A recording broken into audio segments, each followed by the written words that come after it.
Hello, welcome to UnEdited. Hello, howdy, happy Thursday. We're back here on a Thursday talking to small businesses, entrepreneurs about their business, their life, and the things they got going on. So today is no different. May I welcome, pleased to welcome, if I may, author, attorney, and so many other things we're about to find out today.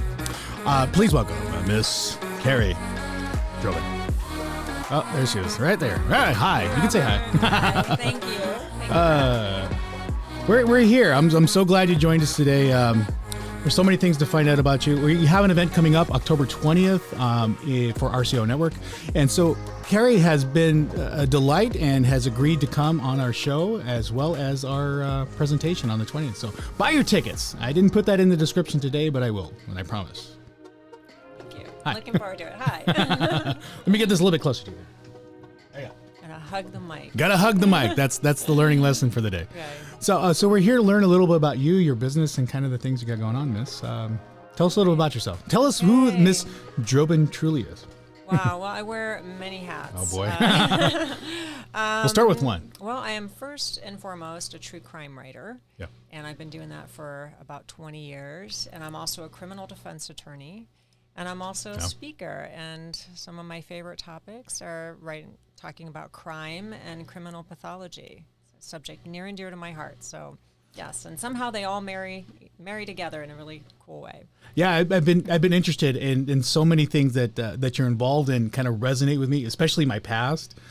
You're still an active attorney. I'm sorry, not a prosecutor. Yeah, not. No, don't go there. But you started off as a prosecutor, right? Yes, I started as a prosecutor. I did 5 years at the county attorney's office. Yeah. And then I went into criminal defense, and my very first case out of the gate was a capital case. So Capital murder. Yeah, capital murder. Oh, boy. So I started big right out the gate. So yeah. So you transitioned, you were talking before the show, and you transitioned from a prosecutor to defense attorney. And then at some point you decided, hey, this is worth writing about. Because now you're an author, or you've been an author, but clarify that a little bit for me. So when I was I decided to be a defense attorney when I was 9 months pregnant with my first son, which is a terrible idea, but I really wanted to go out and start my own practice and be my own boss, basically. So I went out and became a criminal defense lawyer, and I'd always been a writer, but I had been a fiction writer. And so just happenstance, I wound up being approached by some undercover operatives to write their story. And this was a few years after I became a lawyer. And it was just kind of a crazy situation because they wanted me to write about the Hells Angels. And my first reaction was, no, hell no. And so, but by the third time they asked me, I agreed to do it. And that just sort of launched me into this odyssey, this true crime odyssey, because that book, Running with the Devil, launched many more after that. My most recent of which is Aurora. So that was about the mass shooter, the Colorado movie theater killer. So we were gonna save it for towards the end, but we'll post it up here. You have a book out called Aurora, if I can put that up there. It's on sale right now on Amazon. Yes. So buy the hardcover book or cover copy for no selfish reasons whatsoever. Make a little bit more money with the hard copy. So if you purchase it, it helps. It helps feed and put food on the table. So. Right. And write a review. Oh yeah, if you like what you see, write a review. Reviews are huge, know, and that in the age of social media, reviews are huge. Yeah. Well, and as a true crime author, we get a lot of hate mail. We get a lot of hate. Yeah. I mean, that just comes with the territory. So how so? Is really, that so? Like somebody didn't like the version you gave, or is that the? Well, you're writing about a true story, and so you've got some people that are not happy that you're writing it. And then you've got a lot of the cases that I worked on were undercover investigations. So you got like detectives not wanting you to write certain things about the detectives are usually on board, but it's usually victims' family members. It's usually what happens. For example, in Running with the Devil, I was writing about the Hells Angels, and they weren't exactly excited about that. So you get a lot of repercussion off of that. But I just sort of believe in the story that I'm telling, and that keeps it on track. And so we were talking about like serendipity before the show too. It's just like, it's so funny, like when you start on any journey, any process, whether it's a small business, because really the book writing is a business now, right? Yes. But back then it was more of an interest. Is that kind of what I was picking up? It was just something you did as a fiction writer? It was always a passion, but it wasn't, I couldn't make a living at it. So, that was the difference for me. Can I eat? I mean, I started as a poet and... Oh, you did? I am a poet. I write stuff on WordPress all the time. Yeah, I love poetry, but I couldn't eat. I was literally a starving poet. So I had to find another way to make a living, and law actually was a way for me to finance and fund my true passion, which was crime writing. Yeah, and it's so funny, like as we've talked, and we haven't really talked that much, it's just so many like things kind of align, and it's so funny where you're at in life. And we talked about this before the show, how you have to have things that are just tangible, like you have to have a business that makes money, but then you have this passion that doesn't make any money at all. Like poetry for me, I write all the time, I don't make any money off of it, and after a while you kind of read a few poems that you wrote and they're all kind of the same, and you're like, all right, I'll give myself some time and maybe create some other content. I find like I write about love a lot, which is kind of odd. Well, a lot of people write about love. I think that poetry is really the truest form of expression. It's your self-expression. It's really what's coming from the soul, at least when I write poetry. And that's what makes it so visceral for me, why I always come back to it. And there's a lot of poetry in the books that I write now. So I found a way to incorporate my first love into, what I write about. Do you find like, so like I discovered a couple things in writing my poetry is like, it's a way for me to express myself and still hide under the guise of metaphor. Yes. It's almost like running naked with a bikini on. Right, exactly. And so it's like you feel like I finally got all those emotions and everything out there, but then I can hide behind it like, well, you didn't read it right. You didn't interpret it right. How could you say that? Well, you just don't understand, Rick. It's so funny how poetry works. At least for me anyway. No, I love it for that reason, because you're absolutely right. People can interpret it differently. You can write about the truest things, and still disguise it. And I have done that. So yeah, it's kind of fun and it's exciting. And then again, like the interpretation people get is just always interesting. It's like, that's not what I was thinking, but wow, I didn't think that you'd pick that up.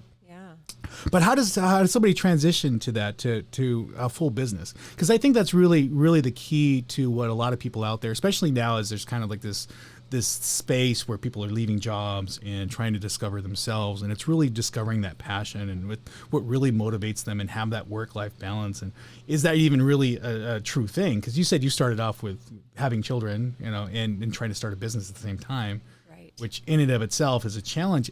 And we come to find that we connect with a lot of those people out there that, either stay-at-home moms or somebody that's kind of dismayed about their career. Now they're at home a lot trying to figure out who they are. So how did you come with that transition? How did you make that work? Well, I always loved to work, and I always had a really strong work ethic, and I never really saw one, having be a trade-off. I always thought I could be a great mom, and I really believe that I am. I could be a great mom and a great lawyer and a great writer. And I never put an obstacle in my path. I never put a limitation, and I think that's really the key there is don't limit yourself. Don't get in your own way to be a success. And so I just, I think I was fearless when I think I still am in a lot of ways, but, I think as I mature, I have a little more reservation in leaping into life. But at the time, I was fearless. I believed in myself, and I wanted to be my own boss, and I really believed fiercely in independence. And so I think it is possible to do it all and have it all. It's just a balance, and I always, I always come back to this, that the biggest priority in my life, and probably the biggest accomplishment in my life, has always been my children. And I, and I know people that know me really find that crazy, considering all of the things that I've done and the different hats I've worn. But bar none, I think parenting and being a mom is by far the most difficult job I've ever had, and it's by far my greatest reward. But I wasn't willing to, be one thing. And I think that's a lot of what limits people, is that they pigeonhole themselves. They see themselves as, well, I'm a lawyer, so I can't be a mom, so I need to quit my law job and be a mom, or it becomes that excuse. It's like, well, I can't do that because I don't have enough time. Right. Or whatever. I hear that all the time with writing, especially. People ask me all the time, how do you write and do law? And I never saw it as an impediment. I never thought to myself, I don't have time. Instead, I always had the mindset that I had infinite time. And so I would schedule it. For me, writing is a habit. It's not something that I choose to do, whenever inspiration hits me. It's a habit. And I think that if you're going to make it a profession and a career and really take it seriously, you have to take yourself seriously. And so it has to be something that you sit down and you do every day, whether you feel like it or not, whether you like it or not, whether anything inspiring is coming out of you or not. And I did that. So for years and years, I would get up at 4 a.m. and I would write from 4 to 7 a.m. And then I would take care of my kids. I'd get dressed. I'd go to court. So by the time I got to court, I already had like 5 hours that I had been awake. And bags in your eyes. You're like, what's wrong, Mr. Droban? I've been up for 9 hours. I've been up for hours, right? And then I do my day job, my law job, which sometimes would take me late into the night. But it was always a balance, and I have no regrets. And I think that was my biggest mantra in life, is no apologies and no regrets. Do what you love and somehow make it work. And so, there was no way that I could be a poet and or a writer while I was trying to, make money at it. I mean, I needed to eat and I needed to be responsible for my family, and so it wasn't an option for me. I mean, I had to be a lawyer too. So I made it work. And I think that's really, the secret, if there is a secret, is just, tell yourself that you can do it and make a plan to do it and give yourself time to do it. Well, and like being intentional about it, right? Yeah.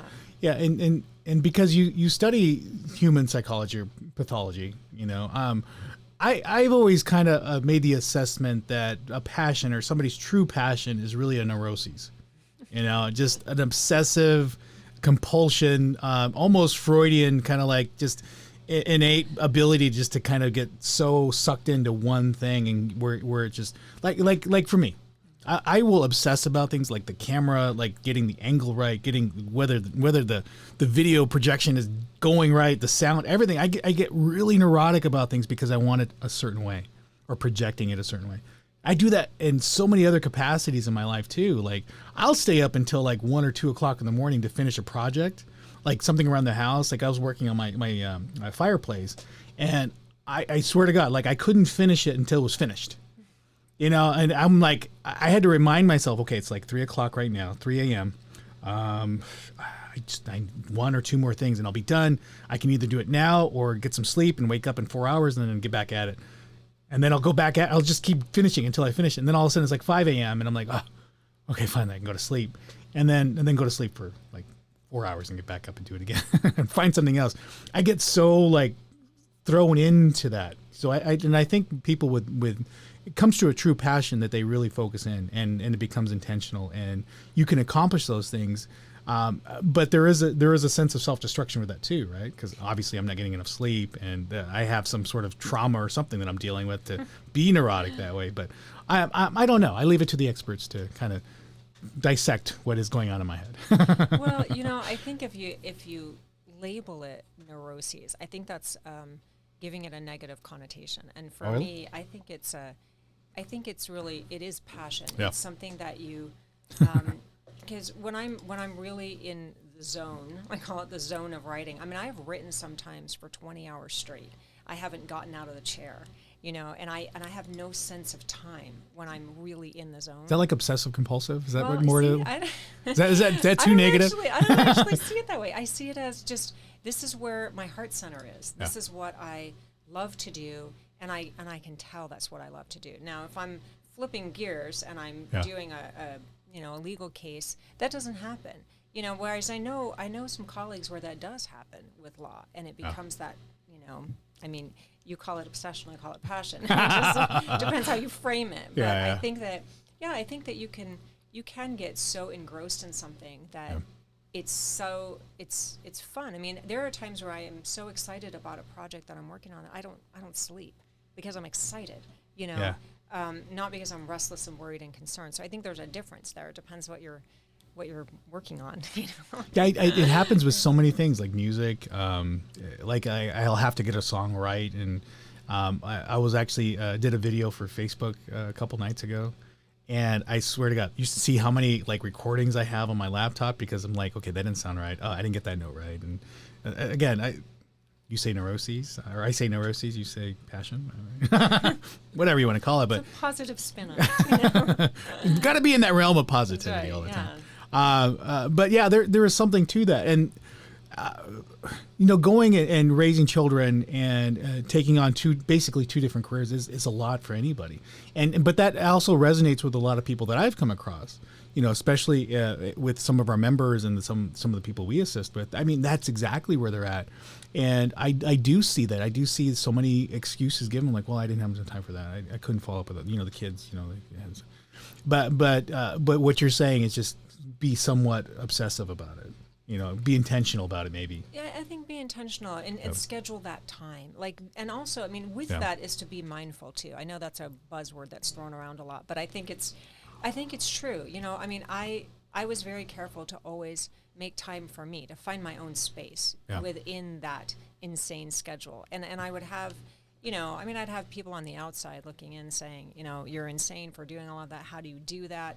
Aren't we all insane? I mean, don't we have some sort of issue? I think if you want something and you're passionate about something and there really isn't an option, it wasn't an option for me to start writing when I retired because it just wasn't. I mean, the opportunity came and I said yes, and and I always found a way to make it work. And I think that I had limits. When cases came up that I thought were just too much, I would turn away. I only did capital work for maybe 10 years because it was a lot. I mean, you live with those cases, those people, that trauma, and there has to be a way to decompress from that, and so I do find a way to do that. And I think that's really important too.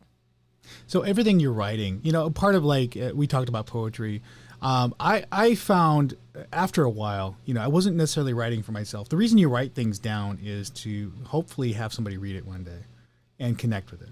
And I didn't really realize it till later on in life that's what I was really doing. I was basically shouting out in an empty room. And I just wanted somebody to hear and pick up, and with your writing, is that somewhat resonant with you too? Is like you're writing for other people to read or connect with you? And I guess the more profound thing is, how can we connect with people, and in a form that's kind of, I guess, very archaic and old form that nobody really does anymore. Everybody's this Facebook culture. Everybody's a meme culture. If it's more than 2 sentences, it's horribly irrespectful of time. Right. And for somebody to actually read a book, like I do audio. I don't even. It's hard for me to sit down and read. I actually do the audio, but. Again, the question is, is there a way, or is there something suggestive, and what you do to connect with the audience, or what's something on your mind? Yeah, I write what I call narrative nonfiction, which is storytelling. Yeah. So I'm about communicating a story that maybe the person I'm writing about can't tell. Either they can't tell it because they're not allowed to tell it because they're working undercover and they've been silenced, or they've got a gag order on them, or they're too traumatized. There's something about it, but their story is compelling. And I think stories save lives, and I think it's really important to be able to communicate that. And I agree with you. We're in sort of a fast food society where people want pill popper society. Yeah, it's like they don't want to take the time to read a story and get to know it. So the story has to be compelling. It can't be a police report. It has to be, this is a life that you're reading. And, and I know that people are interested in that because you can see all the show. I mean, there's so many true crime shows out there. There are so many lifestyle reality shows out there. People are craving something that they can relate to, that they can identify with, because it validates their own life. It makes them feel less alone. And I think that's really the key to being a storyteller and being able to connect to other people. If you're just on your digital stuff all the time, you're very isolated. And I think that's the beauty of storytelling and sharing those stories, because if I didn't write them, I don't know that they would get out there, and people would never find them and they would never know, what these people have gone through. Yeah. Do you think in the writing piece, what you're trying to do is connect the emotion to other people? Because there's so many people out there that could, there's moments where I want to strangle my wife, put her in a box and be like, okay, I'm done. You never gravitate to that point. And obviously the people that you've written about have crossed some sort of line in order to facilitate that. And I think vast majority of people don't necessarily effectuate the action that's in their mind. But I think part of it resonates because the emotion is so raw there, and that's what truly I believe that connects us all is our emotions, because I'm sure in your life you've experienced love on some level. I know I have. And it's just different experiences and probably different things. You may fall in love with a dog just as much as I fall in love with a daughter. And the emotion is very real and it could be just as significant. And some people would say, "Oh, it's just a dog. How could you equate a dog with a person?" It's like, well, no, I'm not equating that. I'm equating the emotions because you see people that are depressed and break down if their animal dies versus their own. I would argue some of their own children. I mean. Right, right. No, I think you're absolutely right. They have to be able to relate, and a lot of times they see themselves in the story, no matter how, I always say with true crime especially, if there's a victim in the story, a lot of women, unfortunately a lot of victims are women, but, women may identify with that, the male might identify with the investigator or the undercover operative. There are different parts and aspects of the stories that I write that I think are very relatable, and they tug at the emotions. You're right. Yeah. And there's that shock and awe kind of thing, like, oh my God, how can that person, we get to read it and or watch it from the comfort of our home. Yeah, yeah. And yet it's unfolding on the page, or we're watching it on television, and it's almost like that same sort of fascination of driving by a car accident, and watching it unfold and thinking, thank God it's not me, but people can relate to that, and I think that's what makes it compelling. Yeah, and not to get too deep into it because we're almost out of time. It was very real to me. Like when I did investigations, I explained I did investigations before, and it was always an obscure thought and always somewhat distant from a client I was serving at the time. A lot of the clients, the investigations that I did were child abuse related, and they would either be some sort of a drug user or one time an alcoholic who let his child get out. Luckily, the child was fine. But, we got an investigation, did that. And when I went through my divorce, I was impacted by my own depression. I effectually an identity crisis. I went from a father, a husband, Superman for kids to nothing. And if you read Emil Durkheim, that big red suicide book, that's a very real part of emotion. And I didn't realize how significant it was until I actually went through the process. And I'm like, wow, this is I'm really feeling this, and it makes you a little bit more humble and able, I think, to address those things later in life when you've come to that point and able to pull yourself out of there. Yeah, so I've seen both sides of that. Yeah. Very real in my face. I've had a lot of people yell in my face while I'm taking their kids, but and you just never understand that point until you get there. Right. And I think everybody wants to experience that just to see, but not necessarily live it. You know what I mean? And then I think that's what makes crime so compelling. It's like, man, I've thought about that before, and that person actually did it, and I've just never crossed that line. But you're never too far from there, which is weird. That's kind of the pathology, right? Right. Yeah, it is really fascinating that way. But you kind of, and that's the relatability factor that I'm talking about. Either you've been it and you can identify with the person that it's happening to, or you're right, you've thought about it. And so I'm going to bring up Facebook because that's, and really any social media, I think we lack the ability to connect with people on digital media, and it's for you guys out there who have small businesses. So many of you are putting out posts of whatever, just come buy my product, whatever, you have to pay for advertising, and nobody connects with that because there's no emotional connection there. And we talk about this pill popper society. They've been completely disconnected from who we are as people, and we get so caught up in crime stories because it effectuates, I think, something in visceral brain that is constantly vivid and constantly real, but just never sees fruition. Right. And a story like that kind of puts us close enough. Right. No, you're absolutely right. That's exactly the appeal. They call it savage appetites, because it is. It's sort of like watching the train wreck and not having to participate. And you're right. This whole social media, you're very much a spectator in the world, and that's really kind of goes to this sort of lack of authenticity. Because it takes a lot of courage to be authentic. And I think the people that I write about, that's what I admire so much about them, is their courage. They're bold enough to tell their story, and then to let it out there in the world for other people to read. And, I mean, it takes a lot to do that. And kind of back to what you were saying about, the purpose of writing, do you write for yourself, or do you write to discover yourself? And I think it's a little bit of both for me. Yeah, it wasn't until later on, like I said, in life that I really found that writing it was a journey in itself.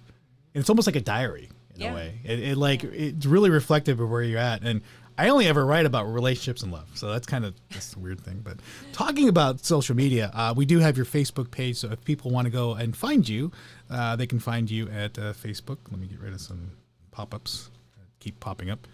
We got right there, Kerrie Droban. So official Kerrie Droban. If you go to Facebook, facebook.com/official Kerrie Droban, you can follow her there. You can also follow her here on YouTube. You can go to Kerrie Droban Author on YouTube.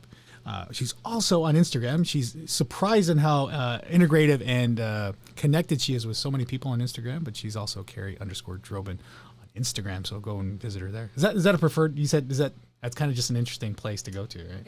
It's kind of surprising to me. I don't know. There is also kerriedroban.com. So many places to find you and connect with you.